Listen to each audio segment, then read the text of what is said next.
Dito? Ano yan? Wali? Ha? Wala siguro laman yun? Ha? Wala siguro laman yun. Ibalik natin ito sa may-ari kung saan natin. Meron?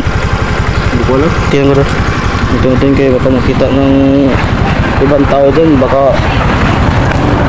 Okay, nila na sa kanila. okay naman to. May pera dito. Ay, bilangin mo daw. May juice pa dito. Magkuhan tayo, wala man din number na. Ayun guys, nakapulot si Boss Jay ng wallet. Tapos may laman. Pero hindi natin alam yung may-ari. Bilangin mo. 90. Okay. Sayang makakabili pa ng 1 kilo bigas to. Tanong natin. Nag-start tayo magtanong. Oo. Sige.